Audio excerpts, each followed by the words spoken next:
True it is, without falsehood, certain and most true, that that which is above is like to that which is below, and that which is below is like to that which is above, to accomplish the miracles of one thing. And as all things were by the contemplation of one, so all things arose from this one thing by a single act of adaptation. The father thereof is the sun, the mother the moon. The wind carried it in its womb. The earth is the nurse thereof.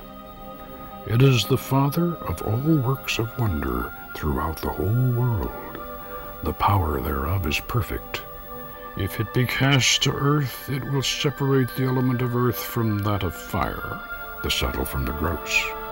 With great sagacity it doth descend to earth, and uniteth in itself the force from things superior and things inferior. Thus thou wilt possess the glory of the brightness of the whole world, and all obscurity will fly far from thee. This thing is the strong fortitude of all strength, for it overcometh every subtle thing, and doth penetrate every solid substance. Thus was this world created. Hence there will be marvelous adaptations achieved, of which the manner is this. And for this reason I am called Hermes Trismegistus, because I hold 3 parts of the wisdom of the whole world. And that which I had to say about the operation of Saul is completed.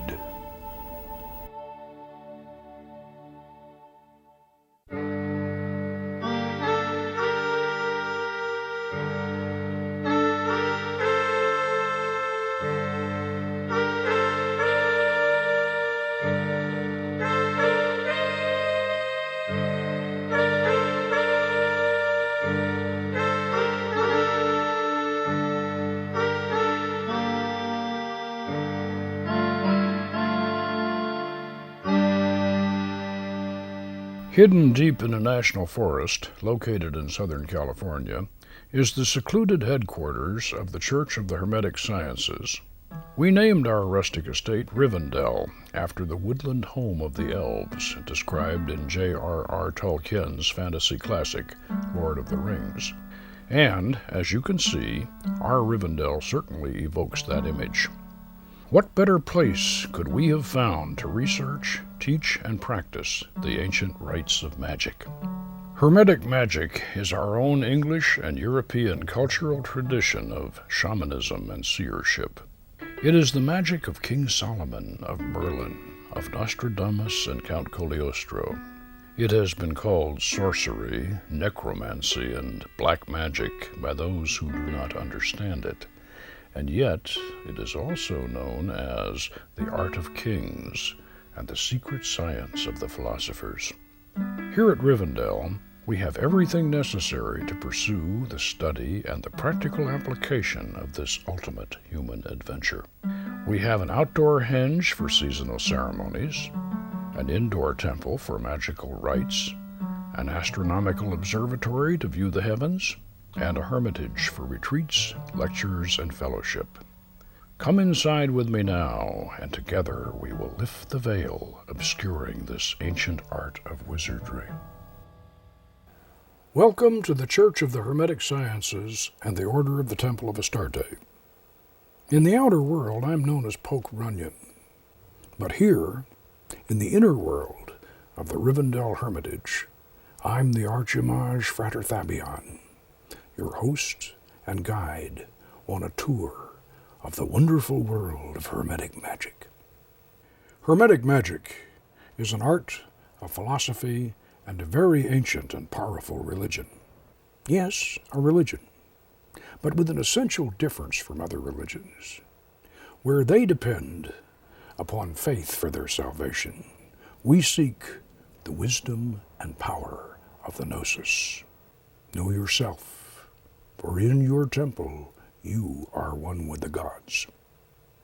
In our 2 previous videos, The Magic of Solomon and The Dark Mirror of Magic, we emphasized the techniques of evocation and invocation. That's summoning spirits to visible appearance and calling down angels to converse with them.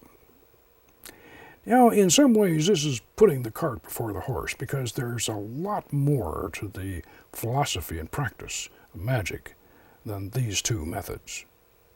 In this production, we're going to give you a broader perspective.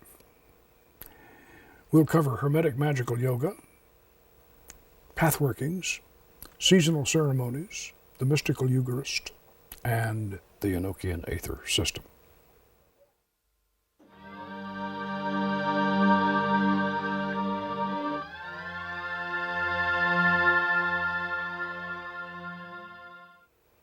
Let us begin by establishing the magical universe within ourselves through the process of Hermetic magical yoga. When I first began my study of magic back in 1968, I was impressed with the Tibetan system of tantric yoga as described in the series of books edited by W. Evans Wentz.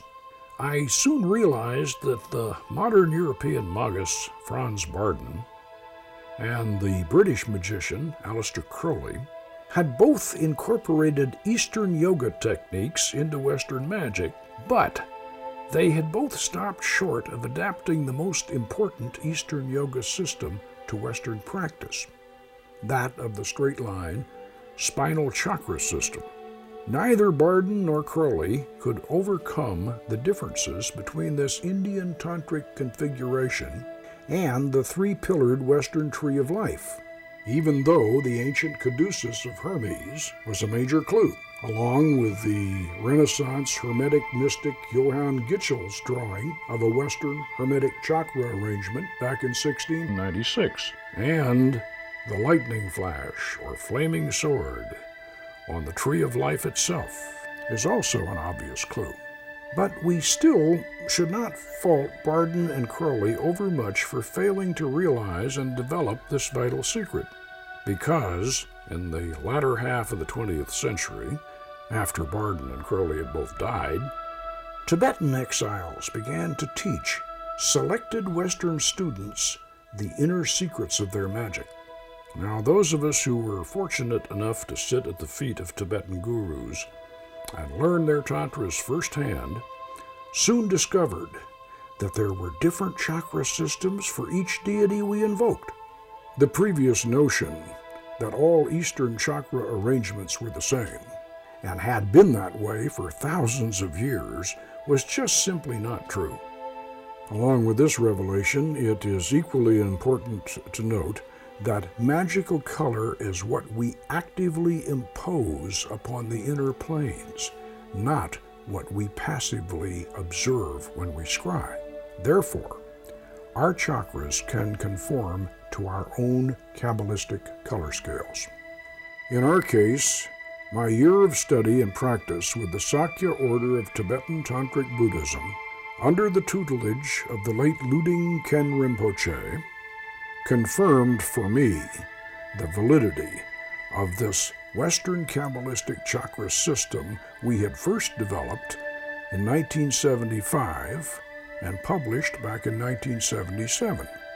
We have since gone on to perfect a master ritual in which all our ancient pantheon of Phoenician gods indwell in the Kabbalistic spheres within the body of the magician. Within the mystic rose and fire opal jewel of Hod, we enter the alchemical laboratory of Kothar, the ancient Phoenician predecessor of Tubal-Cain. Within the mystic rose and emerald jewel of Netzach, we come into the presence of the goddess Astarte, adorned with all the jewels of the Hermetic cosmos. I cannot overemphasize the importance of this development. This Kabbalistic chakra arrangement is certainly a significant advance in Western magic. It goes far beyond the Golden Dawn's middle pillar exercise, providing inner well springs of power for every magical operation, for the creation of the body of light and for the ultimate mystical experience of merger with the Godhead. At present, we are the only esoteric group in the Western world employing and teaching this system.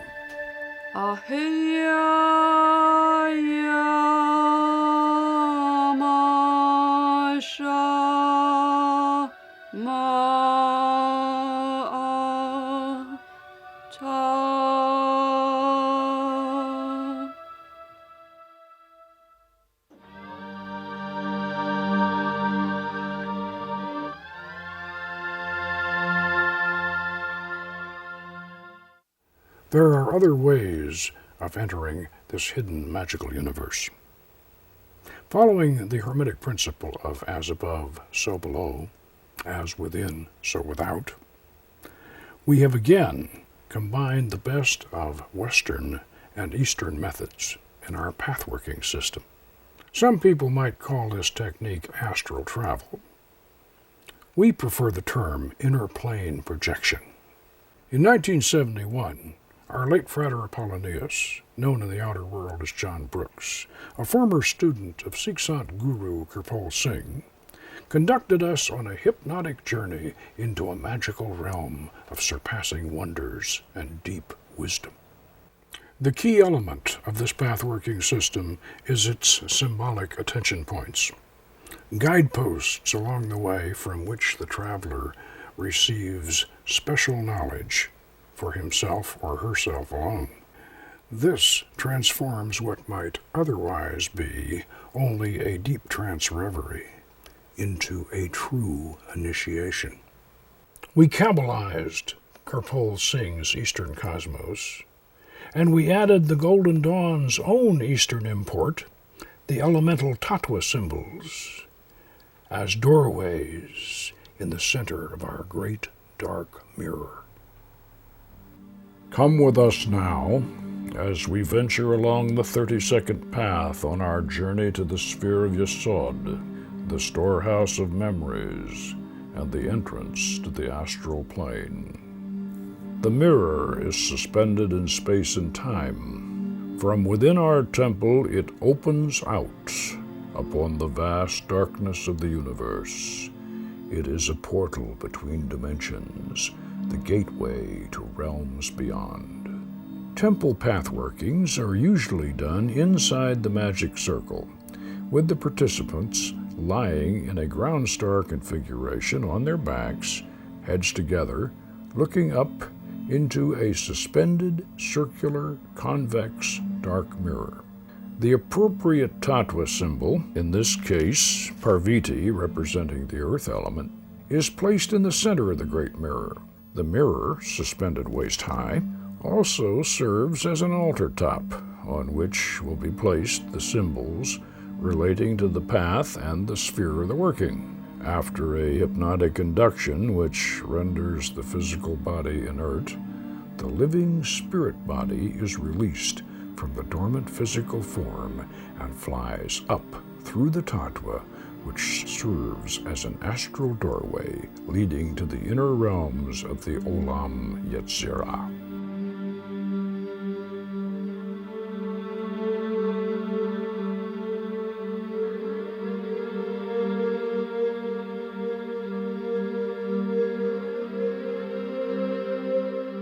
On the highest point of the ridgeline, silhouetted against the glow of the Milky Way, we see the great T-shaped stone dolmen.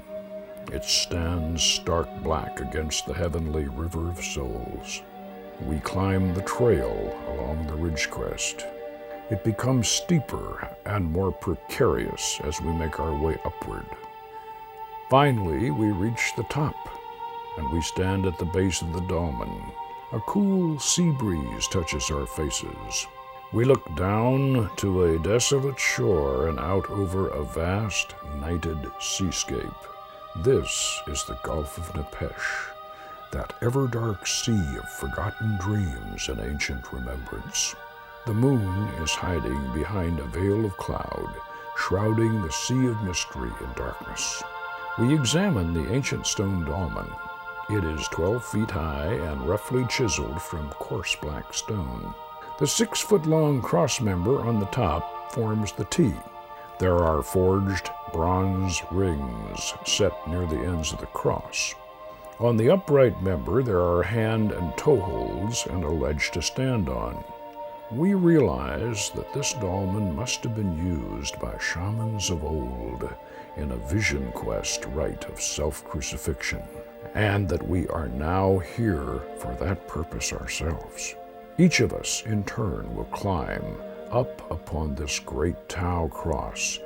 Now it's your turn, and you climb up to stand on the ledge. Carefully, you move around to face outward. You stretch out your arms in the sign of Osiris, and you grasp the bronze rings. The moon emerges from behind the clouds and bathes the vast seascape beyond in a pale silver light. You have a panoramic view of the shoreline and the Gulf. 1,000 yards out beyond the surf, a great statue rises out of the dark waters. This is the Colossus of Yesod. Far out on the dark horizon to your left, an orange light flashes from the distant spear of Hod, and, far off to the right, a green spark glimmers from the sphere of Netzach. These distant beacons focus their rays on the crystal atop the Colossus. The crystal shimmers with an electric aura, and suddenly a deep blue ray is projected directly toward you. It engulfs you in a violet blue field of magnetic energy. Your Yesod chakra is awakened. A rose of 9 yellow petals has opened to reveal a glittering violet amethyst. You have thus received the second of the jewels with which you will build your body of light. Remember it always and treasure it well. After we have received our mystical empowerment, we will journey out over the dark gulf to climb the spiral ramp circling the Colossus. We will enter the crystal globe of memory and relive one of our past lives. Following this experience, we will return along our path to the astral doorway that leads us back through the dark mirror and into the temple, where we will awaken from our hypnotic trance, recalling our adventure and the knowledge we have gained.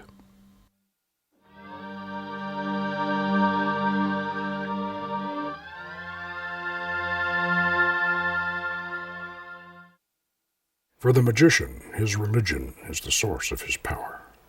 He calls upon God, or the gods, to aid him in his quest for wisdom, inner strength, and enlightenment. But what is the best religion for a magician? Most of us have been raised in one or another of the biblically based faiths, none of which are supportive of the practice of magic. And yet, old King Solomon was deemed to have been the greatest magician of the ages. What was his religion? Judaism?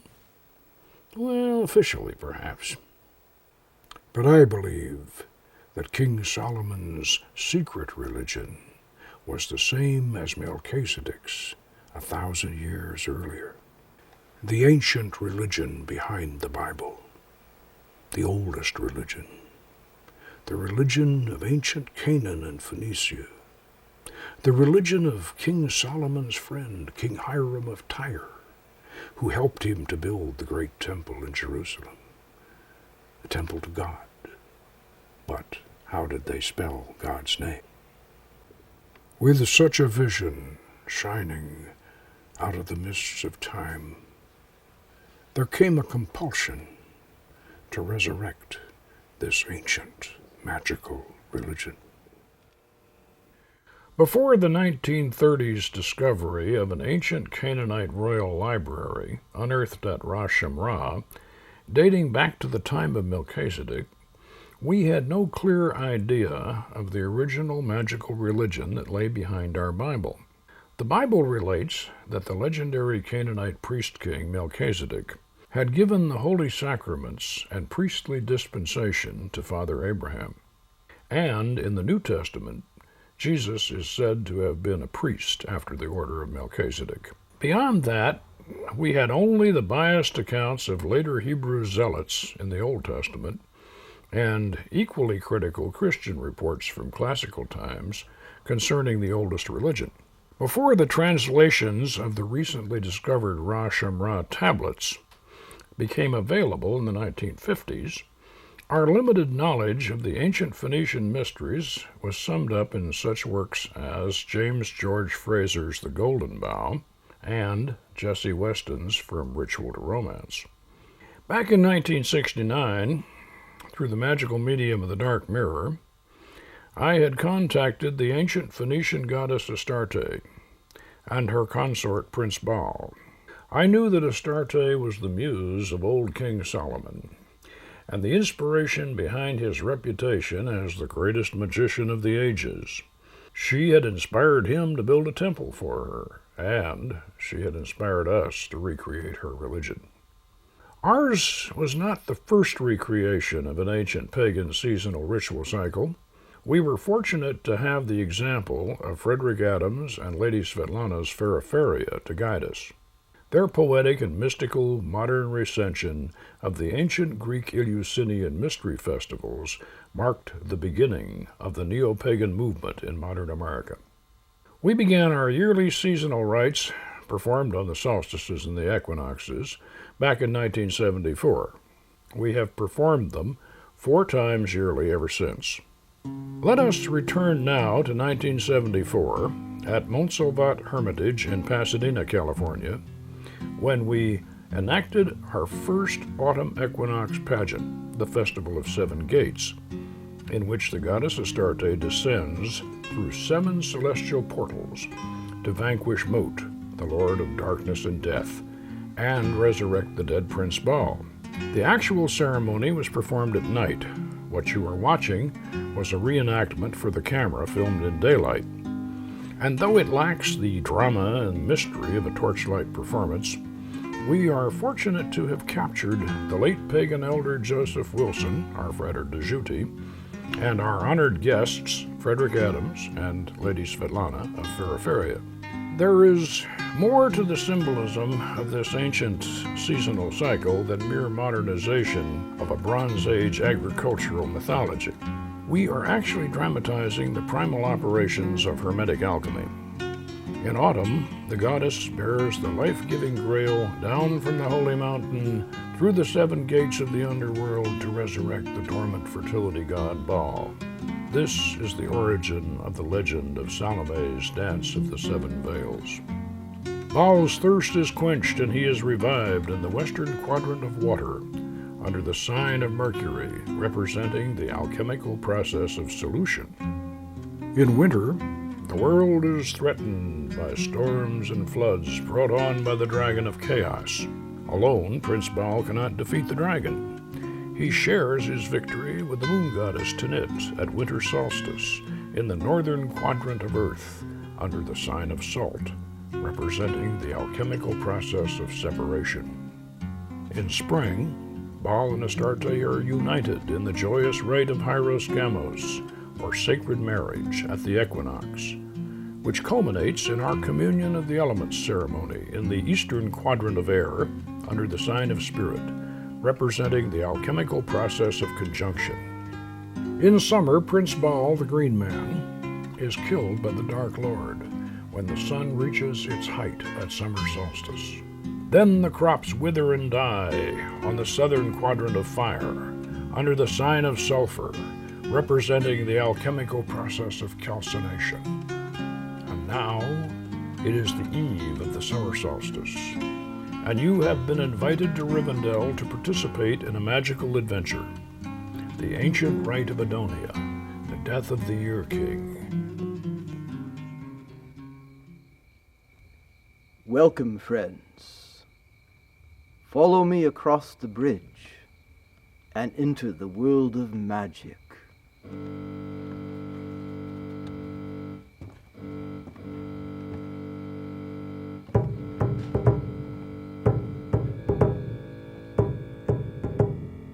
Come and dance the circle round, the sun is high again.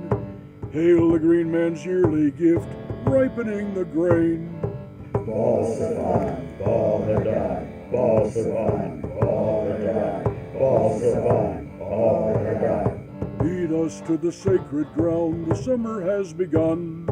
Call the year king with his grail, to serve us everyone.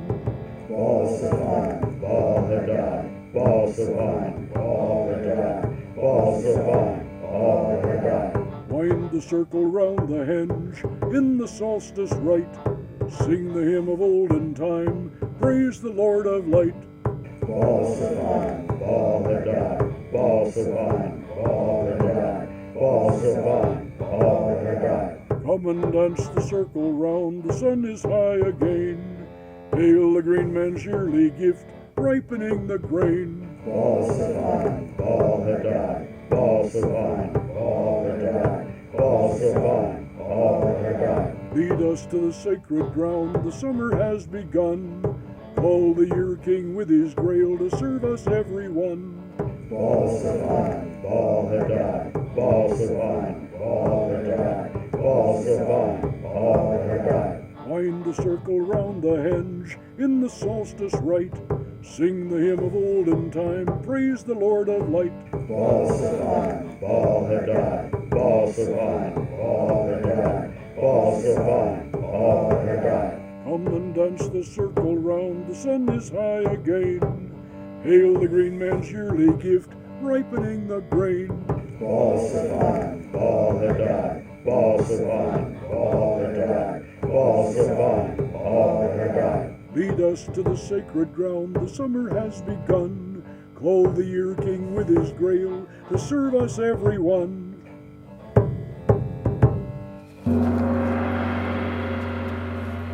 Adonia, the festival of the summer solstice.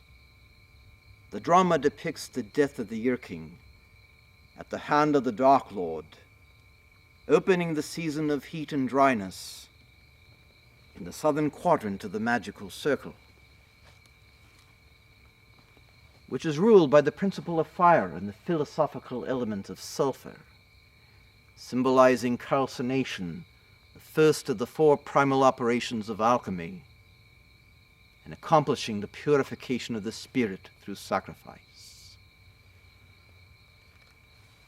Hearken now unto the myth of the sacred year, that with the coming of the summer solstice, when the blazing torch of the gods reaches highest in the heavens, and the fruits ripen on the vine, lo, Prince Baal is at the zenith of his power. Like the gentle rains and the warming sun that cover the hills with green, the Prince of Earth brings the blessing of heaven, the golden seminal sacrament of life unto the celebrants of his ancient rite. And such is the mystery of the Holy Grail.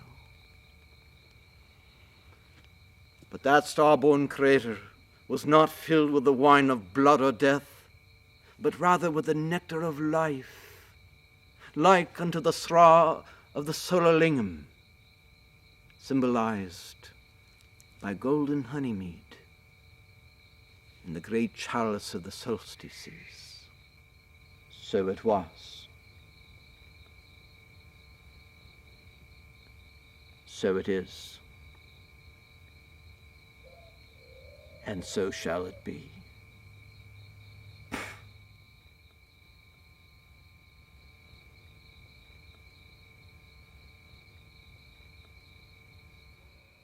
O youth of many names, receive our praise. To you, O best beloved, we sing our lays. With beauteous temporal orbs restored to sight, and with earth's fruits and summer flames delight.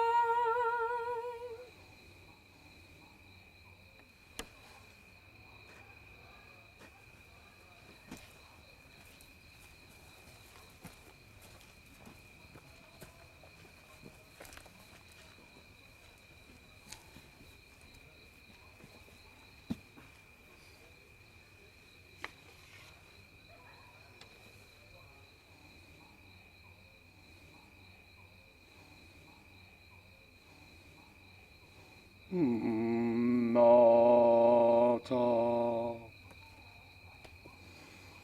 Malku vogivura.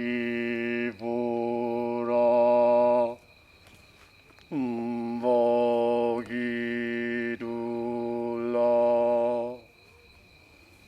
Liolam.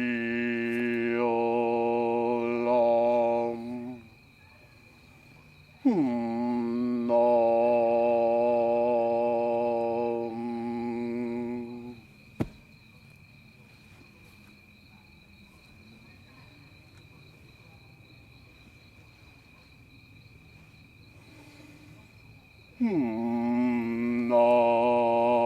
Namashaya.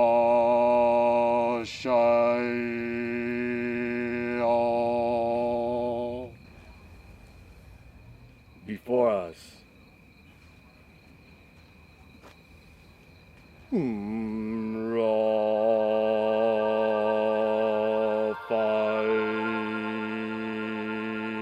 Raphael. Behind us. Gabriel.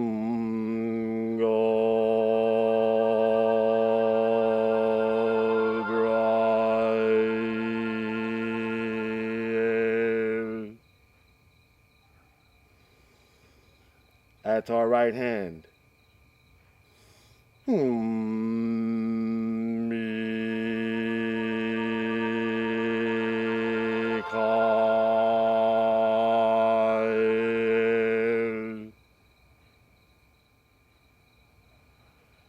At our left hands. Noriel.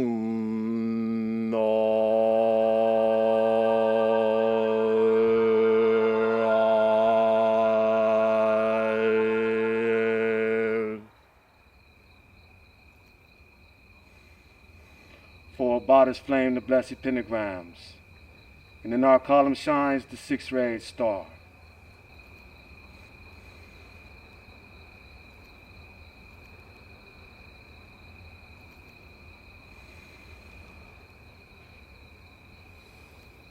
By the alchemy of calcination, darkness, fear, and woe be gone. We light this fire of purification in the mystic name of Sal Om On.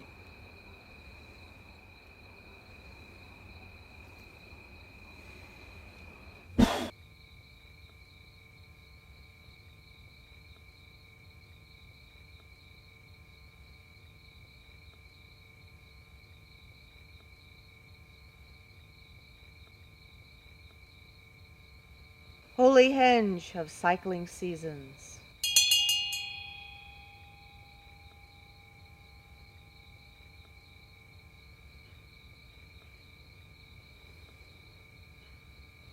Mighty millstone of the year.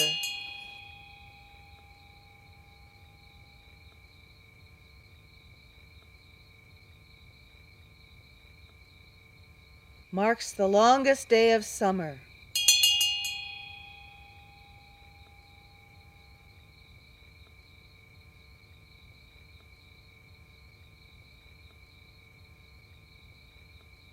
And the golden sun we now revere.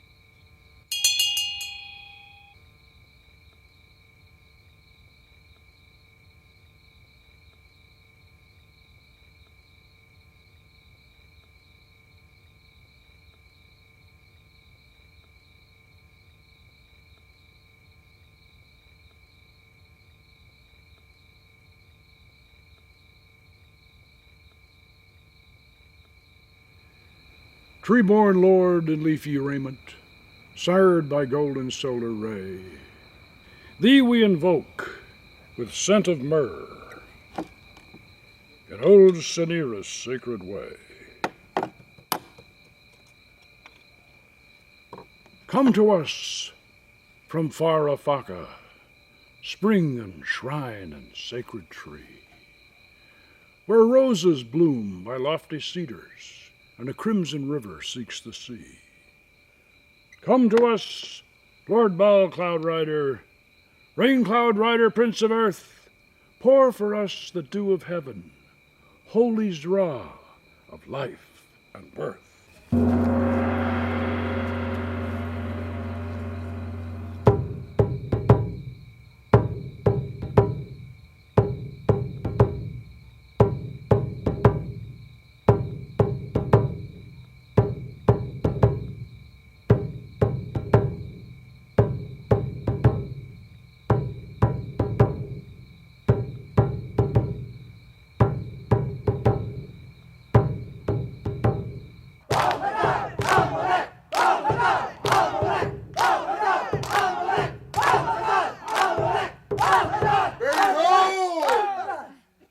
The golden dew of heaven.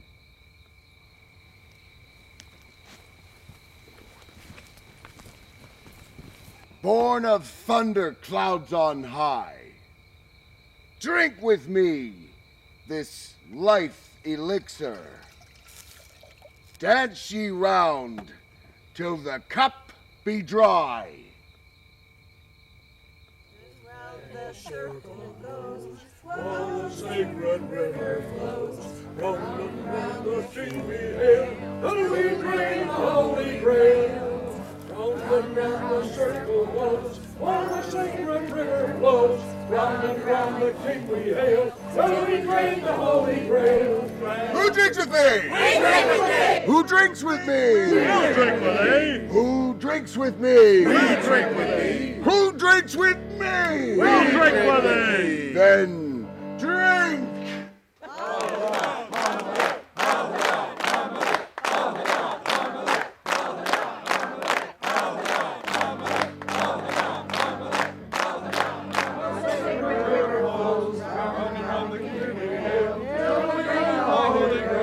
Who drinks with me? Who drinks with me? Then drink!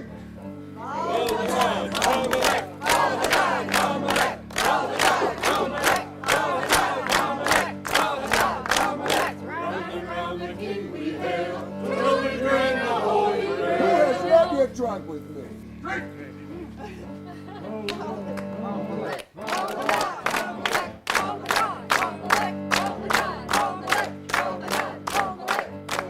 Well done, brother. Well done. And it is done.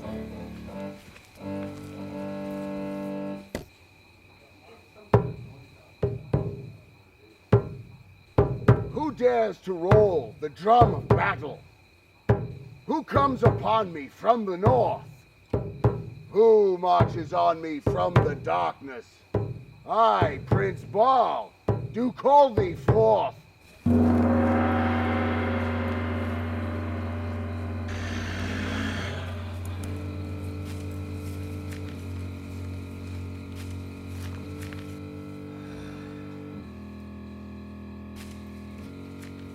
I am not thy royal brother, Prince of ruin, death and gloom. Thou hast had thy fruitful season.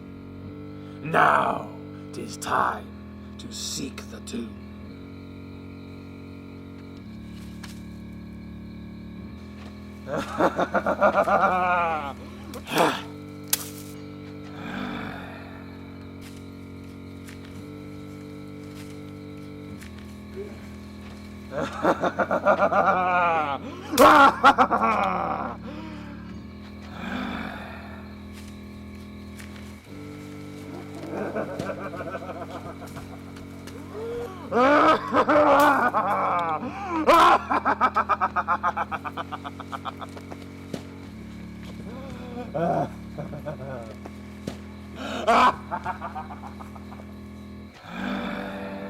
Now the crops will parch and wither.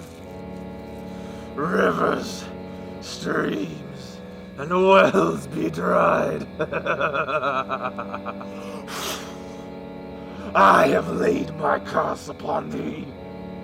Drought and famine evermore. Death and rot and disillusion is all thou hast in store.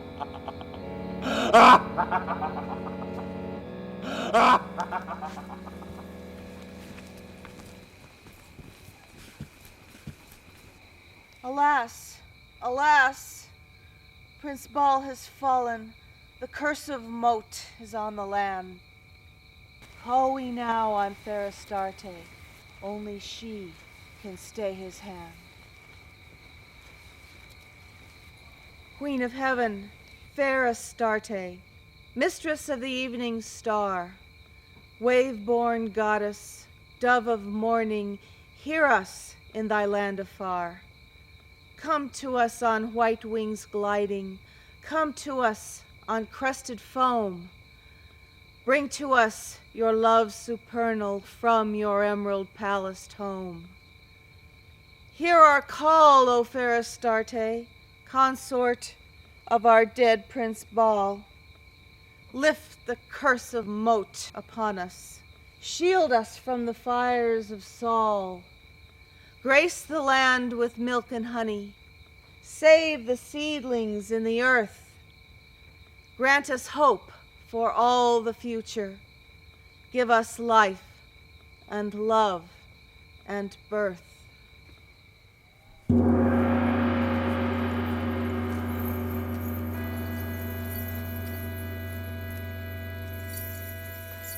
Aima al-Malka.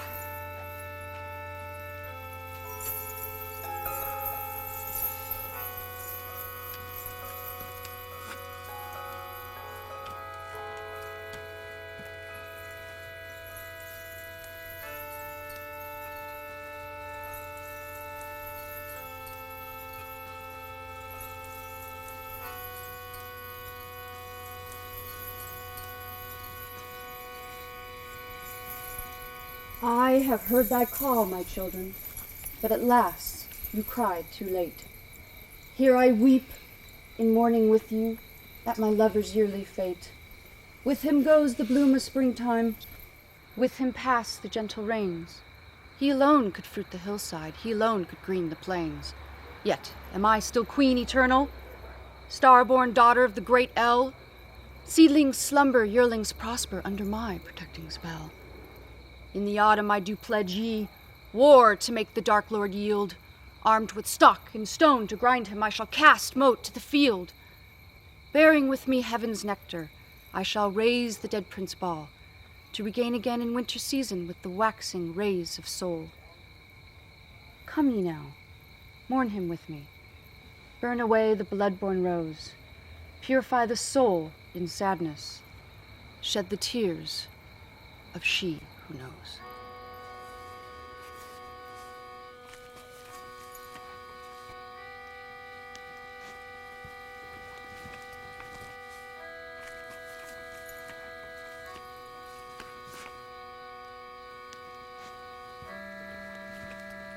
Each rose is the blood of the year king. Burn it, and thy sorrows be forgot. These waters are the tears of the goddess. Shed them, and thy sadness will pass.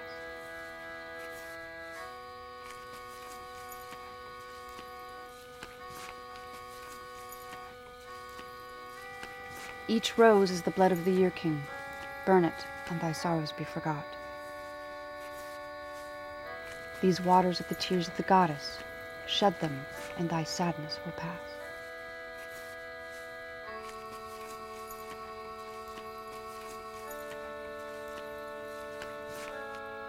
Each rose is the blood of the year king.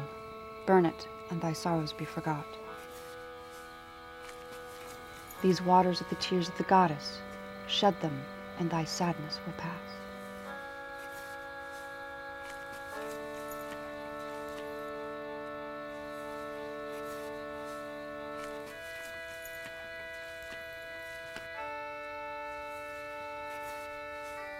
Each rose is the blood of the year king. Burn it, and thy sorrows be forgot.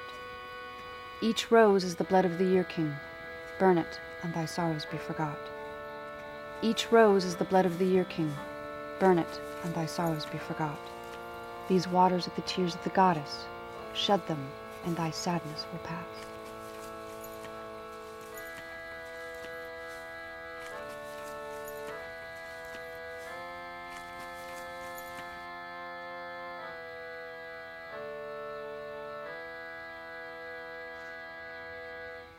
Hoima Hamalka, Hoima Hamalka, Adonai Hamalka. Oy, oy, Adon, oy, oy, Adon, oy, oy, Adon, oy,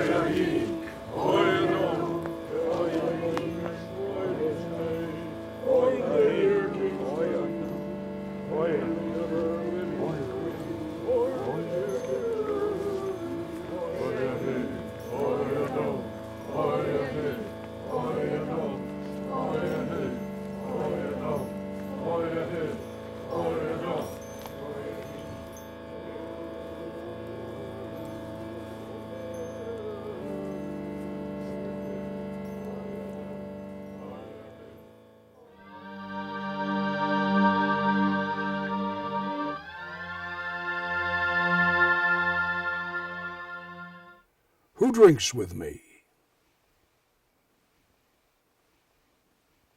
When I researched the ancient Canaanite tablets discovered at Ugarit, and not translated until after World War II, I made an amazing discovery. Prince Baal was said to have filled a great holy goblet with 10,000 pitchers of wine. This supported anthropologist Jessie Weston's earlier 1920 Phoenician origin theory for the Holy Grail in her book From Ritual to Romance. The Holy Grail and the other Grail Hallows are far older than Christianity. Older even than Moses. They go back to the days of Melchizedek. These sacred objects, which are the four elemental weapons, the suits of the tarot, and the implements of the magus, are the living heart of our magical religion. They are the instruments of our art, the holy implements of our transformation, and they are central to our most solemn and sacred Eucharistic rite of 7 sacraments, the most ancient communion of the elements.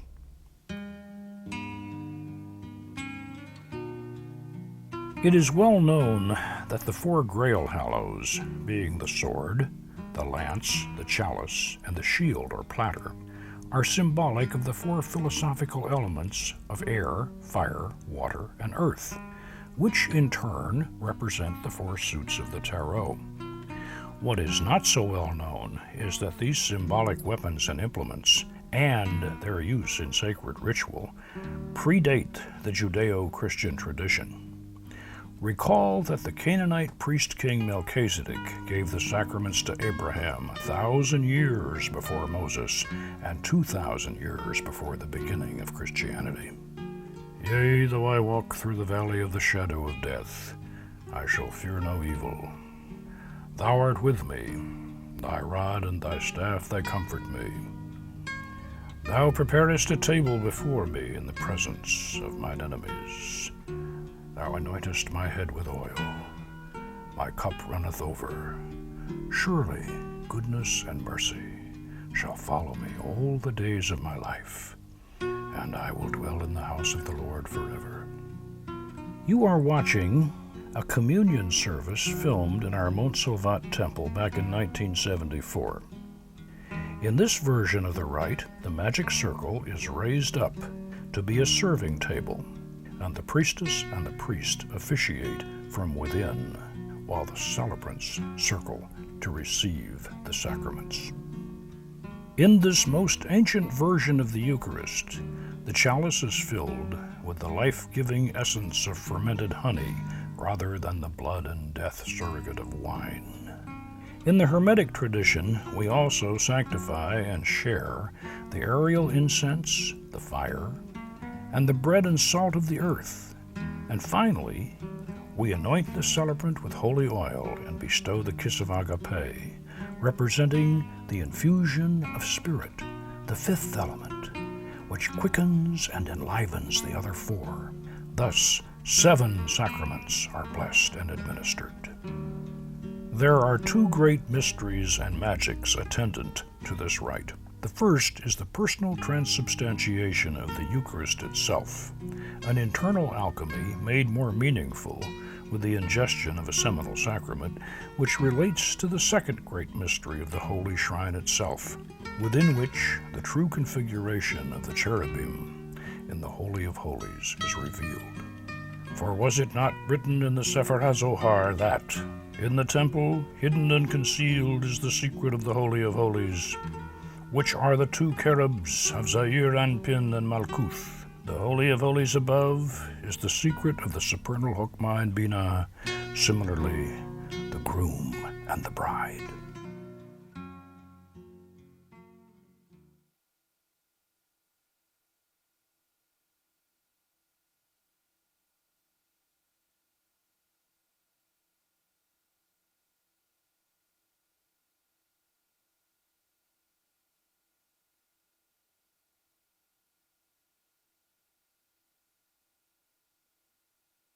In recent years, our High Communion has been presented in total silence, with spiritual music in the background.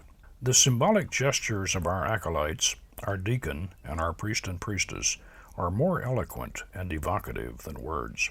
The deacon gives the charge and opens the temple with a pentagram ritual. The acolytes then enter in procession, carrying with them the Grail Hallows, and they venerate the elements. The priestess and priest open the shrine to reveal the ultimate mystery and then administer the sacraments to the celebrants. Now, let us observe the rite as it was recently performed for our Southern California magical community.